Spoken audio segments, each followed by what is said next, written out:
Recorded Books presents The Trouble with Exes by Sera Taíno. Narrated by Alexandra Marcuse and Ruben Reid. Chapter 1. Nati. The call came through around midnight. Nati stared longingly at the steaming hot liquid of her fresh coffee, swearing under her breath because she knew that when she came back for it, the coffee would have gone cold. She'd have to either heat it up or dump it out and make a new cup, running the risk that she'd be thwarted yet again in her quest to consume as much caffeine as the human body could sustain. "I'm not finishing this cup, am I?" Nati murmured, setting it down on the counter of the break room.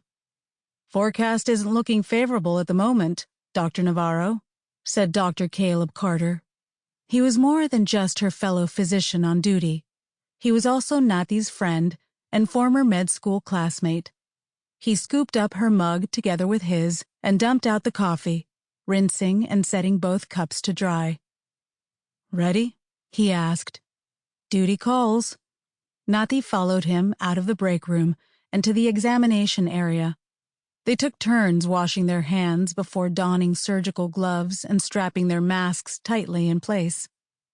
"How about setting up an IV drip directly into your veins?" Caleb said. Nati snorted. "Director says it violates some health code or other. Trust me, I asked." "No coffee IVs then." Caleb's long brown fingers adjusted Nati's mask before he put on his own. "We'll just have to consume the burnt variety the good old-fashioned way." Caleb would know about good coffee. He'd been born in Atlanta, his father Southern black and his mother Dominican. Like Nati's Puerto Rican family, they knew good coffee and rum when they tasted it. "Let's go earn our salary." Nati put on her game face as she picked up the chart from the nurse's station and made her way to the patient area.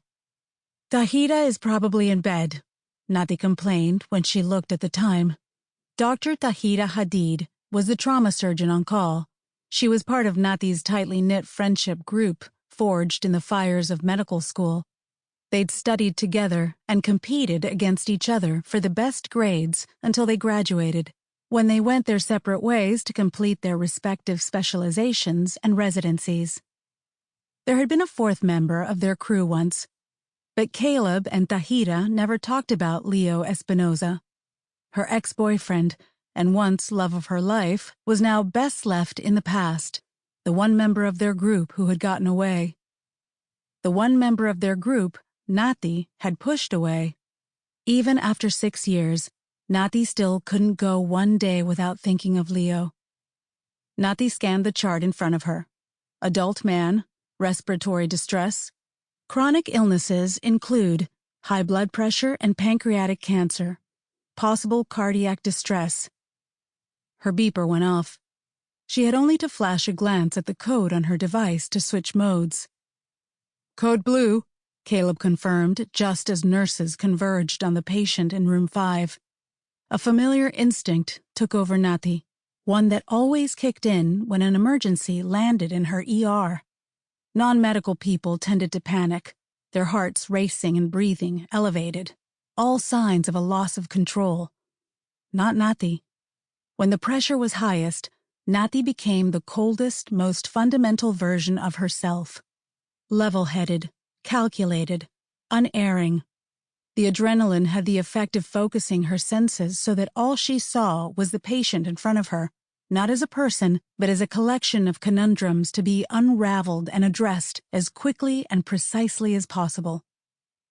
Caleb was already administering CPR, while her head nurse was running an IV, and another prepared the AED.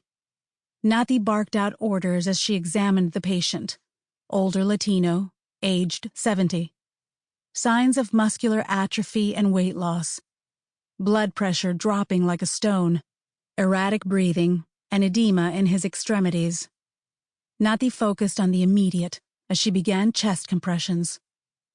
It took Nati's team 15 minutes to fully stabilize patient, who gained consciousness twice before sinking into the typical fatigue of someone experiencing Sample complete.